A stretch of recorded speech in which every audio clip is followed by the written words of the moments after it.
Like the whole kissing in the rain scene, it's so far out of touch with what reality is. It just feels like a bad fanfic. And I don't think it should have been made into a movie.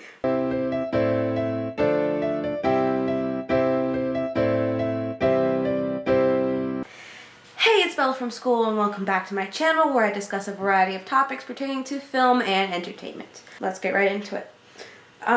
So today I'm going to be discussing the problem with Netflix's original teen movies, most of which are rom-coms, and that is the genre that I will be focusing our attention to today. So, some of these films include stuff like The Perfect Date, To All the Boys I've Loved Before, #RealityHigh, Sierra Burgess is a Loser, The Kissing Booth, and, you know, there are other teen movies and there are things that are wrong with them, but I noticed something particularly significant about the way that Netflix chooses to create their original teen movies. So, I find them to be very formulaic, like most teen movies are. It becomes even more formulaic, specifically in the realm of these teen movies, specifically with the teen rom-coms. It kind of reminds me of Hallmark movies because of how similar they are to each other, and not everybody can get out like the basic plot of a Hallmark movie, and I promise you this isn't just a rant about Hallmark movies, but when you watch these movies you can see that at the beginning there's a woman who goes to a small town, or man, that falls in love with this person that's there, and they fall in love, and it's probably around Christmas time, and they learn the true meaning of Christmas through their love. Or it's a story about a puppy, and the puppy brings them together with love during Christmas time. So you can basically, that's every Christmas Hallmark movie. There, summary, we're done. But teen rom-coms in Netflix's catalog are very, very similar to this, where they have a set formula, like, and they're very, like, all the tropes that you see in romance movies, or like the teen angst that you see in every teen movie, it's there. There's nothing really unique being added to the conversation of what makes being a teenager so difficult, what are like the ups and downs, what's like this new perspective that's arising because, you know, the times are changing, teenagers are changing, and as a result what is happening. So these, like, those are things that could be explored in new films, but I feel like nothing is truly being done with this genre. It's very stagnant. Like, the last significant movie I can think of that actually added something to the conversation about what it was like to be a teen is, that movie would be The Breakfast Club, because it offered a new perspective of what it meant to be in these 5 different categories that we see ourselves in, especially as teenagers going to high school. Now, I know some of you, maybe even in the comment section, might be saying, well, Bella, what about Netflix's original 13 Reasons Why? 13 Reasons Why is not valid in this conversation just because of the fact I'm choosing not to include it, because of the fact that it does such a terrible job of illustrating what should be done when you have suicidal thoughts and all of these issues that specifically like pertain to mental health problems. The show does not handle that well at all, and that is a whole separate issue. If you want me to cover that, remember, comment that down below. But that is just a whole other issue, and I just want to focus specifically on their teen movies that focus with romance. Okay, so specifically in their romance genre, they're very terrible at how formulaic they are. So Netflix is kind of known for having like this really good content, and then they in turn have this really terrible content. For every good show that they have like 5 more that are really terrible. And I say that because they pump out a lot of stuff, and they pump out a lot of stuff so that they can have a variety, and that we can decide as the viewer what's good, what we want to consume, what we don't want to consume. So that is in terms of like having a big catalog. They do a good job at that, having a lot of original content. But specifically within this genre, this is a genre that nothing ever truly good comes out of. And, you know, the new To All the Boys I Loved Before, Part 2 is coming out, and that is one of actually the better Netflix originals that has to do with teen rom-coms, in like my opinion, because of the fact that, you know, it was actually well written in my opinion, but I'll get to more of that later. So, in terms of one of the better ones that Netflix has done that is like a teen thing that I really enjoyed was the new Sabrina that they have. I like how dark and like, I don't want to say edgy, but edgy it got. I really enjoyed that, but specifically within their teen romance is where they're catastrophically failing as just overall content creators. So, and I think part of the problem has to go with the fact that people that are in charge of these projects are predominantly men. And not just men, because there are women involved in these projects too, but it's predominantly men and people that are too far away from the concept of being a teenager to be a teenager. And I'm not saying that you have to be a teenager to be able to write for teenagers, but you have to know your audience, and I think that's a lot of what these people are lacking. For example, like The Perfect Date, like I said earlier, the director has credits in his name on IMDb since 2008, and that's a really long time, like 2008, and now it's 2020, and he's a male. The writer is also male. To All the Boys I Loved Before was based on a novel, and novel written by a woman, and I have to say that's one of the better ones, but I'll talk more about that later. It was directed by a woman, and it was also written by a woman, so we get some more perspective there, because whether or not we want to admit it, women are predominantly the people that this market is based on. The romance genre is predominantly marketed towards women, and because of that, these directors they gotta know their audience. Hashtag Reality High is directed by men. The writers are 2 men and a woman. Sierra Burgess is directed by a man and written by a woman. The Kissing Booth is directed by Vince Marcello, who is also the writer of it, and he's a man. And it's based, this part I find very interesting when I was doing my research. It is based on a book by a 17-year-old girl. And this is where I think the ageism kind of comes into play, because even though I said earlier that, you know, adults are too far away from being a teenager to like write for them, that also comes with the fact that if you are a teenager, maybe you don't know how to write, because The Kissing Booth is one of, by far, the worst things that I've ever seen. It is full of cliches, and I did not read the book, but since it's based on the book, I cannot imagine that it is much better, because it's full of so many cliches. And like the whole kissing in the rain thing, the girl on the back of the motorcycle, the Hollywood sign scene, like that, those are all things that, in my opinion, like just bring it down. It doesn't elevate the movie at all, and I can't imagine it does much for the book either. So, like I said, their key demographic is teenage girls, and you gotta know your audience. And these movies are just by far extremely out of touch with what is going on with teenagers nowadays. Especially like within the romance genre, I think it would be really cool, and I'm just throwing this out as a concept here, but if Netflix did a teen romance movie, but it had to do with something like that's affecting us nowadays. Like, I forgot, I think it's on Freeform that they're trying to do a series talking about, you know, the parents that are separated from their kids at the border. What if you did a romance story where there's a couple and one of them is getting deported and they're in high school. One of them's getting deported like with their family because they're not a legal citizen. That would be a really cool concept to do.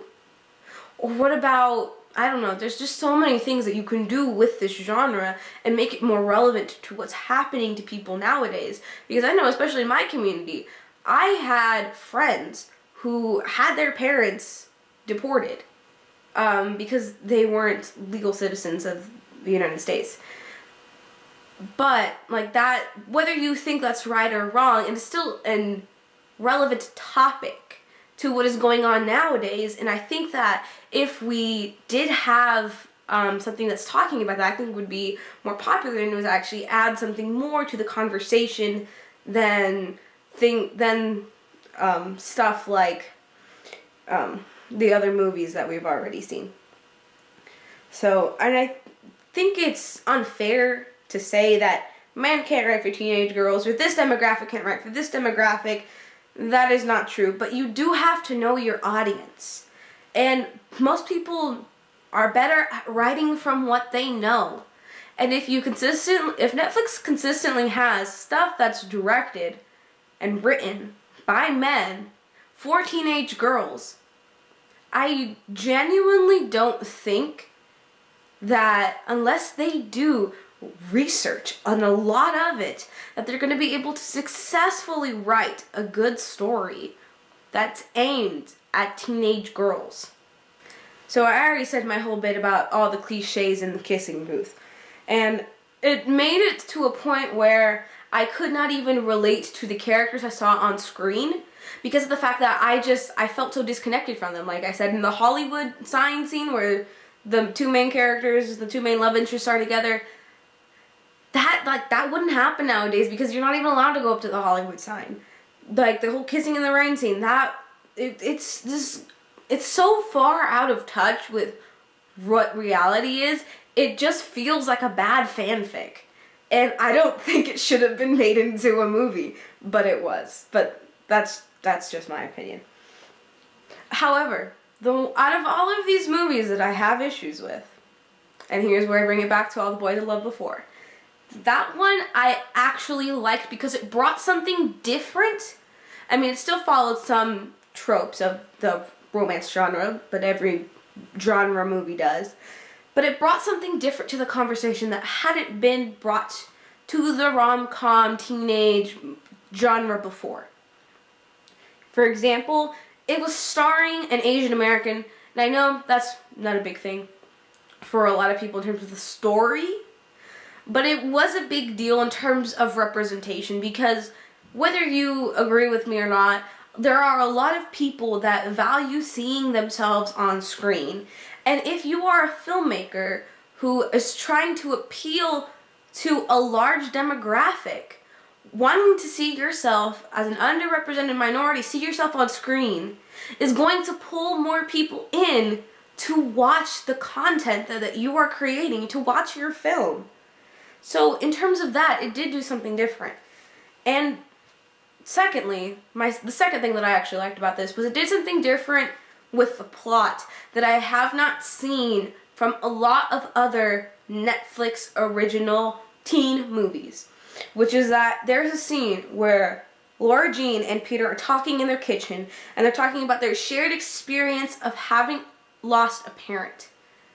Now, I'm going to compare this to the kissing booth again. Her mom died. The main character's mom dies. But there's nothing really done with that. Yeah, like it's a sad moment, but it's not shown as a bonding point for her and Noah, or her and the other boy in the film. But with Laura Jean and Peter's parents both like having that loss of that parent, whether it be through death or divorce, it is something that is like a common thing that bonds them together and allows them to have a stronger connection. And we feel that connection growing with them as the time progresses because we've seen them grow with each other through this like shared bond of parental loss and being able to only lean on one parent. And that is a very, very crucial moment for these two characters. And that is why it does something different, because I don't see that from the other Netflix films, that they're bonding or like no emotional depth is being really given to these characters. And that is something that is very flawed about the way that Netflix creates these movies. So, what's my overall point? Netflix you need to step up your game.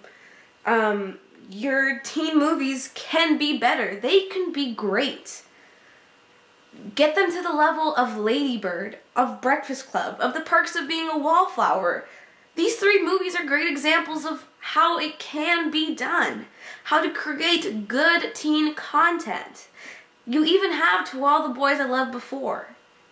And that was a really good project. It was a good starting point of you being able to create original content that adds something unique and different, and adds a great perspective of what it's like to actually live a life. And it's one of the only romance / teen movies to actually add something new to the conversation. And Netflix, if you want to keep being a great person that creates great content, then you're gonna have to step it up, because competitors like Hulu and Disney Plus are gonna end up stepping on your market and taking over everything because of the fact that you can't adapt with the times. And most of your movies in your library fall short with all of the cliches that you have. And it feels like your writers and directors really don't understand what it's like to be a teenage girl. And that's coming from a teenage girl sitting in her room talking to a camera for YouTube, for views. Fun. But it feels like you can't relate to what's going on in our world nowadays. So I have a solution for you. Please go out and talk to teenage girls. Have screenings of a film, or talk to them about a film concept in a focus group. And talk to them and ask them what their opinions are. And do stuff like that. And I think that'll really help you create good content that, you don't have to hire all these people. Like, you don't have to hire teenage girls to write your script or write this for you. But you do need to know your audience. Have a focus group. I think that will significantly help your films feel more realistic and authentic. Now, the second thing that I have to say is that the reason why All the Boys to Love Before was so successful was because A, it added something new, like I already said, and B, it gave people what they wanted. It gave people representation. So I think that is very important for you to take that and go on and apply that to your next project, which I haven't really seen. Sabrina is white. Almost all of that entire cast is white. And, what's it called? I can't remember. Stranger Things, all white cast. So it's like all your good content is with white people. Again, that's a whole other rant, but moving on. Also Netflix, just my last thing here. Don't be afraid to be different. Please, we need different stories. I like teen romance movies because I'm cringy, but I don't want them to suck. I want good content. And in order to do that, you need to get rid of this basic garbage and try to do something new and unique with your stories. And quite honestly, your viewers, they deserve better content. And if you don't deliver, we're just gonna move on to a different streaming service. So please, Netflix, take care of that. To my audience, please remember to like and subscribe if you like this kind of content. Don't forget to hit the notification bell. And comment down below what kind of video you guys want me to do next. I really appreciate all the support. Thank you, and see you next time. Bye!